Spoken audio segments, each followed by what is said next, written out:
ಬೆಂಗಳೂರಿನಲ್ಲಿ ಕೋಟಿ ಕೋಟಿ ಮೌಲ್ಯದ ಡ್ರಗ್ಸ್ ಅನ್ನ ಸೀಸ್ ಮಾಡಲಾಗಿದೆ. ಸಿಸಿಬಿ ಅಧಿಕಾರಿಗಳಿಂದ 5 ಕೋಟಿ ಮೌಲ್ಯದ ಡ್ರಗ್ ಅನ್ನ ವಶಕ್ಕೆ ಪಡೆದುಕೊಂಡಿದ್ದಾರೆ.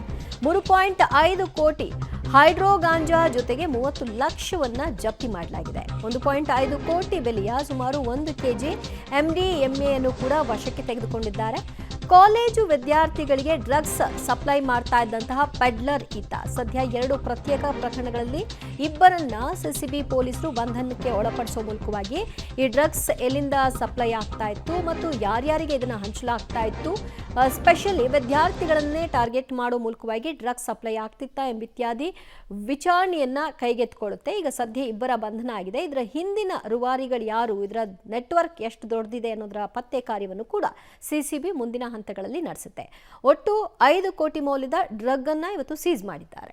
ದ್ರವ್ಯ ನಿಗ್ರಹ ದಳದ ಪೊಲೀಸರು ಕೆಲವೊಂದು ಉತ್ತಮ ಕಾರ್ಯಾಚರಣೆಗಳನ್ನು ನಡೆಸಿ ಹೈಡ್ರೋ ಗಾಂಜಾ ಮತ್ತು MDMA ಕ್ರಿಸ್ಟಲ್ಗಳನ್ನು ರಿಕವರಿ ಮಾಡಿದ್ದಾರೆ. ಪ್ರಮುಖವಾಗಿ ಇದರಲ್ಲಿ ಸಿಸಿಬಿಯವರು ಎಲೆಕ್ಟ್ರಾನಿಕ್ ಸಿಟಿ 2ನೇ ಹಂತದಲ್ಲಿ ಇರ್ತಕ್ಕಂಥ ಒಂದು ಡಿಮಾರ್ಕ್ ಬಳಿ ಒಬ್ಬ ವ್ಯಕ್ತಿ ಈ ಹೈಡ್ರೋ ಗಾಂಜಾವನ್ನು ಮಾಡ್ತಾ ಇದ್ದಾನೆ ಅನ್ನೋದರ ಆಧಾರದ ಮೇಲೆ ಆತನನ್ನು ಬಂಧಿಸಿ ಆತನ ಕೂಲಂಕುಷ ವಿಚಾರಣೆಯನ್ನು ಮಾಡಿದಾಗ ಆತನ ಬಳಿ 1 ಕೆಜಿ 50 ಗ್ರಾಂ ಹೈಡ್ರೋಫೋನಿಕ್ ಗಾಂಜಾವನ್ನು ವಶಪಡಿಸಿಕೊಂಡಿರ್ತಾರೆ.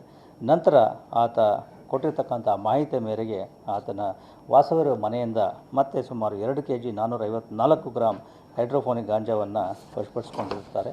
ಇದರಲ್ಲಿ ಆರೋಪ ಏನಿದ್ದಾನೆ, ಈತ ಕೇರಳ ಮೂಲದನಾಗಿದ್ದು ಅಲ್ಲಿ ಕೇರಳದಿಂದ ಈತ ಈ ರೀತಿ ಹೈಡ್ರೋಫೋನಿಕ್ ಗಾಂಜಾವನ್ನು ಇಲ್ಲಿ ತರಿಸಿ ಪ್ಯಾಕೆಟ್ಗಳನ್ನು ಮಾಡಿ ಮಾರಾಟ ಮಾಡ್ತಾ ಇದ್ದ ಅಂತಕ್ಕಂಥ ಮಾಹಿತಿ ಈಗ ತಿಳಿದು ಬಂದಿದೆ. ಒಟ್ಟು 3 ಕೆಜಿ 454 ಗ್ರಾಂ ಹೈಡ್ರೋಫೋನಿಕ್ ಗಾಂಜಾ ಹಾಗೂ 26 ಲಕ್ಷ ನಗದು ಹಣ ಮತ್ತು ಒಂದು ಮೊಬೈಲ್ ಫೋನ್ ಇವುಗಳನ್ನು ವಶಪಡಿಸಿಕೊಂಡಿರ್ತಾರೆ. ಇವುಗಳ ಒಟ್ಟು ಮೌಲ್ಯ 4 ಕೋಟಿ 52 ಲಕ್ಷ 54,500 ರೂಪಾಯಿ. ಹಾಗೆ ಈ ವಿದೇಶಿ ವ್ಯಕ್ತಿಯೊಬ್ಬ ಮಾದಕ ವಸ್ತುವಾದಂತಹ MDMA ಇದನ್ನು ಮಾರಾಟ ಇಟ್ಕೊಂಡಿರ್ತಕ್ಕಂಥದ್ದನ್ನು ಪೊಲೀಸರು ಪತ್ತೆ ಹಚ್ಚಿ ಇದು ಬೇಗೂರು ಪೊಲೀಸ್ ಠಾಣಾ ವ್ಯಾಪ್ತಿಯಲ್ಲಿ ಆಗಿರ್ತಕ್ಕಂಥದ್ದು. CCBಯ ANW ಅಂದರೆ ಆ್ಯಂಟಿ ನಾರ್ಕೋಟಿಕ್ಸ್ ವಿಂಗ್ನವರು ಈ ವಿದೇಶಿ ವ್ಯಕ್ತಿಯನ್ನು ಬಂಧಿಸಿ ಆತನಿಂದ 1 ಕೆಜಿಯಷ್ಟು MDMA ಕ್ರಿಸ್ಟಲ್ ಮತ್ತು ಒಂದು ಮೊಬೈಲ್ ಫೋನ್, ಒಂದು ದ್ವಿಚಕ್ರ ವಾಹನವನ್ನು ವಶಪಡಿಸಿಕೊಂಡಿದ್ದಾರೆ. ಒಟ್ಟು ಮೌಲ್ಯ 2 ಕೋಟಿ ಅಂಥೇಳಿ ಇದರಲ್ಲಿ ಅಂದಾಜಿಸಲಾಗಿದೆ. ಒಟ್ಟು ವಿದ್ಯಾರ್ಥಿಗಳಿಗೆ ಹಂಚುವ ಸಲುವಾಗಿ ಈ ಡ್ರಗ್ಸ್ಗಳನ್ನು ತರಲಾಗಿತ್ತು, ಕೇರಳದಿಂದ ತಂದು ಇಲ್ಲಿ ಸಪ್ಲೈ ಮಾಡಲಾಗ್ತಾ ಇತ್ತು ಅನ್ನುವಂತಹ ಒಂದು ವಿಚಾರವೂ ಕೂಡ ಬಯಲಿಗೆ ಬಂದಿದೆ. ಜೊತೆಗೆ ಇಷ್ಟು ಡ್ರಗ್ಗನ್ನು ಸೀಸ್ ಮಾಡಿಕೊಂಡಿದ್ದಾರೆ, ಒಂದಷ್ಟು ನಗದನ್ನು ಕೂಡ ಸೀಸ್ ಮಾಡಿಕೊಂಡಿದ್ದಾರೆ.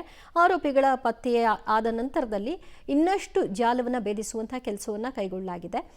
ಮತ್ತಷ್ಟು ಇದರ ಹಿಂದಿನ ಪೆಡ್ಲರ್ಗಳು ಯಾರ್ಯಾರು ಅನ್ನೋದರ ಬಗ್ಗೆ ತನಿಖೆ ಮುಂದುವರೆದಿದೆ.